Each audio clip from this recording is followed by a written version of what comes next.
All right, on that note, let's turn our attention to Houston, which is inundated. Mumbai is reeling from heavy rains as well. The two cities are grappling with inclement weather, and there's no sign of things getting better anytime soon. In fact, rescue operations carried on through Monday night in Houston to bring more families to safety.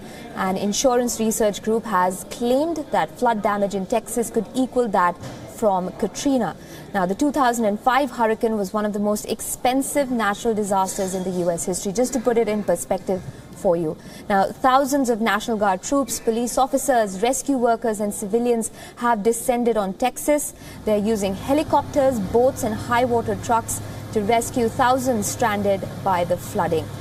The streets look like rivers and many neighborhoods are chest high in water. Floodwaters from the hurricane are likely to rise, with more torrential rain expected to pound the Gulf Coast of the United States. 10 people are already dead and more than 30,000 have been displaced in Texas itself. Meanwhile, President Trump has promised swift federal assistance to the state, asking Congress to act swiftly on a multi-billion-dollar recovery package. The president has also declared a state of emergency in neighboring Louisiana as it braces for Harvey, which is starting to move east.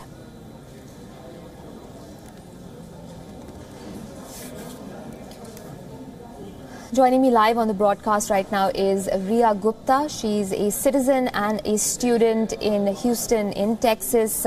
Rhea, thanks so much for joining us on the broadcast. We appreciate you taking out the time. I know it's really, really early in the morning for you there. But can you just tell us here in India, how bad is the situation in Texas right now, especially where you are?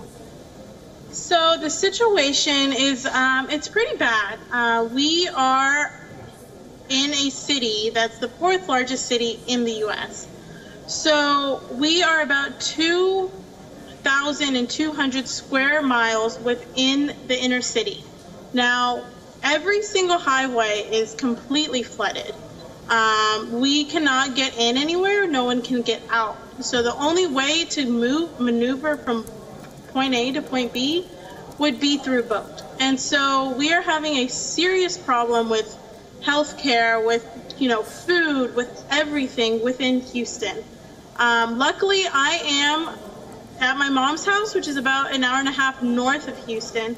So we are okay here. But everything below me, below us, is severely affected. So I just, the hospitals are overloaded. Yes. Everyone's overworked.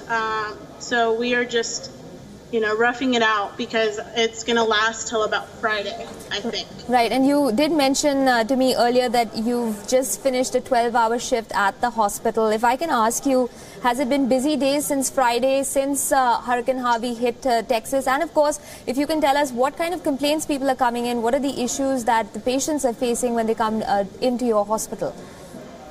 Sure. So it has been on and off busy. We are in the medical center. We are completely evacuated, leaving all of the other hospitals within Houston pretty overloaded. Now, finally, the issue is that in the nights, no one can really get out. The waters are too high. So over the night courses, we don't have a lot of patients. But during the day, we are very packed. And our healthcare providers are in this disaster program right now where there's no one that can come in for them. So these people are working, we're working, hours on end just to be able to stay afloat.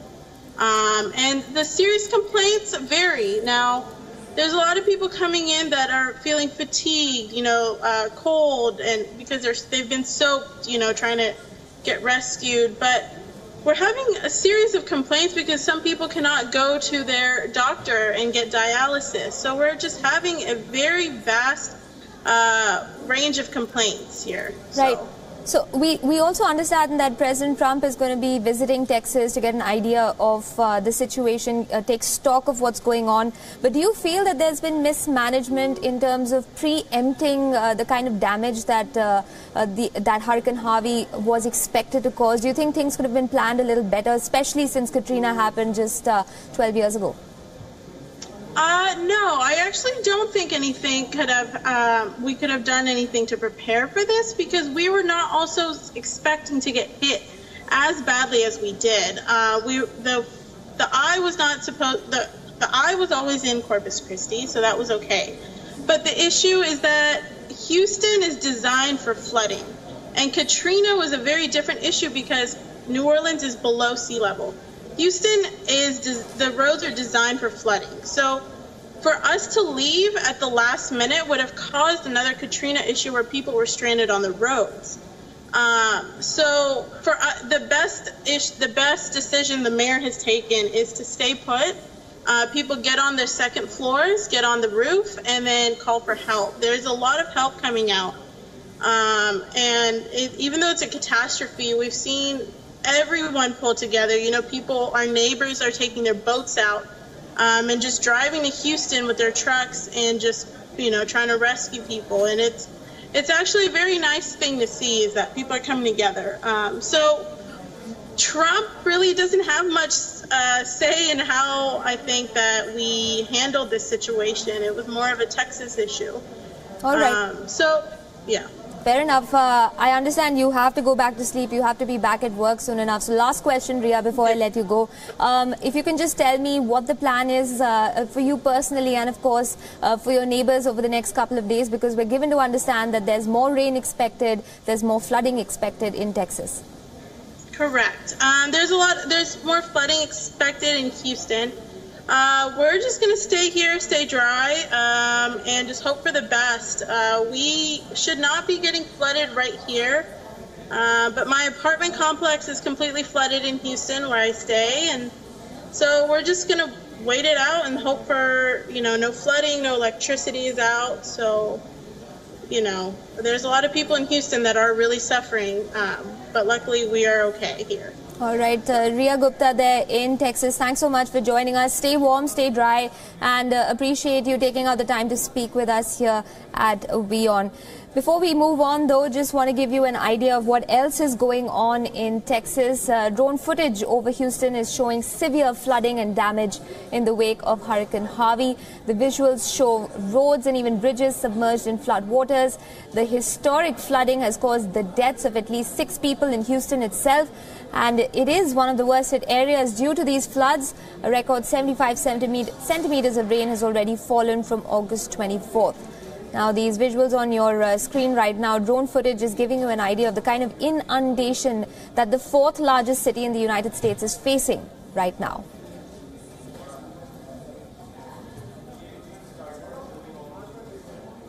And in fact, 15 elderly people had to be rescued from a nursing home in Texas after a photograph of them sitting in floodwater spread on social media. The photograph went viral as Hurricane Harvey continued to wreak havoc in Texas, inundating houses and submerging highways. All of them have been airlifted after that photograph went viral on social media, and that picture itself has been retweeted more than a few thousand times already, and appeals have been made to the state's emergency services to get help to everyone who needs it right now. And that's not the only bizarre visual coming out of Texas. A woman there facing floodwaters from Harvey posted a video online which showed 2 alligators swimming through her backyard. You can see him just kind of taking his time. He's inside of the fence again. I'm going to show you. So here's the top of the fence, the low part, where he is able to get into our backyard. And now it looks like there's not only him, but now him. So not too far from just climbing on into the backyard and getting... In the clip, the woman points out the first alligator swimming right behind her home and then shows a section of the fence where the water was high enough for the alligator to enter her backyard. She estimated that the gators were roughly between 6 and 8 feet long. The Texas Sheriff's Office had sent out a warning earlier about alligators and the possibility of reptiles making their way into strange and unusual places following the flooding caused by Hurricane Harvey. India's financial capital Mumbai is staring at a deluge as incessant rains have submerged several parts of the city, and weather officials believe that this could be the heaviest and longest bout of rain since July 2005, when the city was devastated by floods. The Met Department in Mumbai has predicted heavy to very heavy rainfall over the next 24 hours in Mumbai and its suburbs, while cautioning people against scheduling meetings or even flights. Meanwhile, the railway tracks near Bandra railway station were flooded. Similar scenes were witnessed in Matunga, where railway tracks were inundated. The Central Line and Harbour lines have been closed due to waterlogging. 3 teams of the National Disaster Response Force, or the NDRF, stationed in Mumbai have been put on high alert. 2 additional teams of the NDRF have been moved from Pune to Mumbai. Now, incessant rainfall caused water to also enter the wards of the KEM hospital in Mumbai municipal. In fact, the municipal authorities have reported 3 incidents of the walls collapsing, 16 incidents of short circuit, and 23 incidents of trees or branches falling in the last 24 hours due to that heavy rainfall. Flights were also delayed by at least 15 to 20 minutes from India's second busiest airport.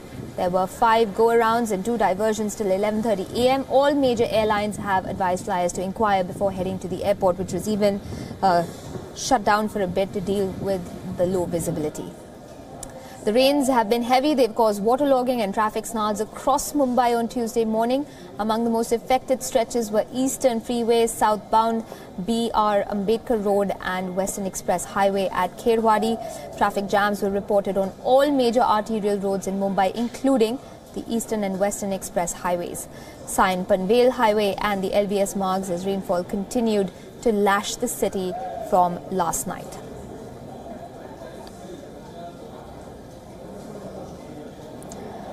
Now let's listen in to what the Chief Minister of Maharashtra, Devendra Fadnavis, has had to say about the massive flooding to hit Mumbai. हमने लोगों को भी ये इत्तला दिया है कि लोग जितने जल्दी हो सके अपने घरों की ओर लोग जाएं। अभी और भी वेदर अलर्ट जो आ रहे हैं उसका भी विश्लेषण किया जा रहा है और उसके आधार पर लोगों को एडवाइजरीज जो है वो दी जाएगी और पूरी तरीके से लोगों को मदद की जाएगी। All right, so it's a mess. There's no doubt about that. Prime Minister Narendra Modi, in the meantime, has assured all possible support to the Maharashtra government to deal with the deluge in Mumbai.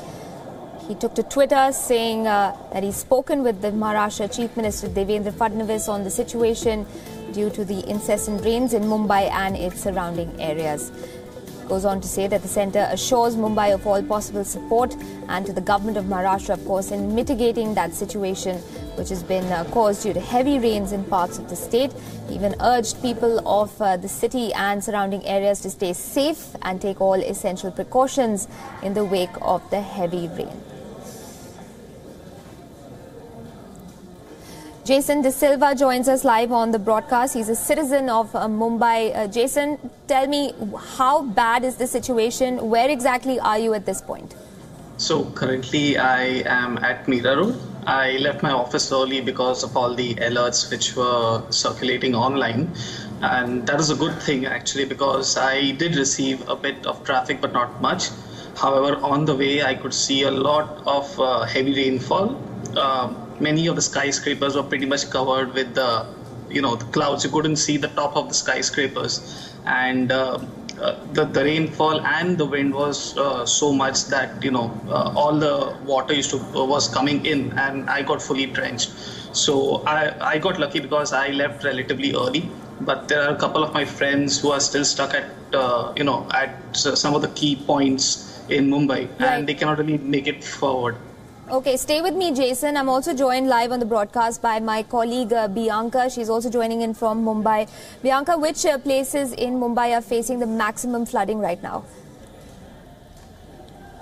Yeah, I'm currently right now in Lower Parel. It is extremely flooded right now, and the high flooded waterlogged places could be Lower Parel, Bandra, Andheri, Thane, as well as Dadar stations. All the places are extremely waterlogged. There is high amount of traffic in all the places right now. All right, the visuals say it all. You can see there is... Absolutely. The visuals say it all, Bianca. You're thigh deep in water, I can see. How exactly is the local administration responding to this situation since it is expected to rain more in the next 48 hours or so? The administration, however, we can say has been exposed because previously they had made us a promise that there will be no waterlogging in most of the areas. But as you can see, most of the cities is under water. There is thigh-high level of water. The cars are submerged underwater. The police has also ensured that the people stay away from promenades and beaches. Also, the administration has implemented for disaster control measures, and the Chief Minister, Mr. Devendra Fadnavis, has also taken control of the situation as of now. Bianca, stay with me. I want to go back to Jason for a quick update as well. Jason, you said that you got lucky because you left work on time. I was seeing on Twitter there was a certain, a hashtag that was trending about people offering their own places to those who are stranded, and I think that's really important. It's a big difference between today and the deluge of 2005. Did you find that the online community was really responsive today, and that has helped in people figuring out their plans for the day? Definitely, because I was there in 2005 and I did, encounter the floods at that time. So I can actually compare both of them. And the fact that people are very responsive now is a really good thing. We didn't have as many WhatsApp groups or Telegram groups at that time. Whereas now with WhatsApp and Telegram, people are very active in giving traffic updates, flooding updates, so people know where to go and where not to go. So that's really important now, and it has helped quite a few people, especially in, sharing cabs or rickshaws to, go to their homes. And also many people have offered, as you mentioned, opening their houses to people who are stranded in between. So I think that's an important difference compared to, 2005 flooding. Absolutely. Stay with me, Jason. Bianca, there was mention, of course, of the local government administration asking people to stay home, stay safe. Are there any specific instructions in place for tomorrow, keeping in mind that the rain hasn't yet stopped? Well, the administration, however, has stated that to be away from promenades and beaches. The BMC has also stated things that people should be rest assured. But the panic levels are also increasing extremely, and schools and colleges have been made to shut down. The state government has also asked officials to let the employees be left early. Right. Bianca, also, what about the train system? I'm hearing that there's waterlogging at some of the major lines of the local train system.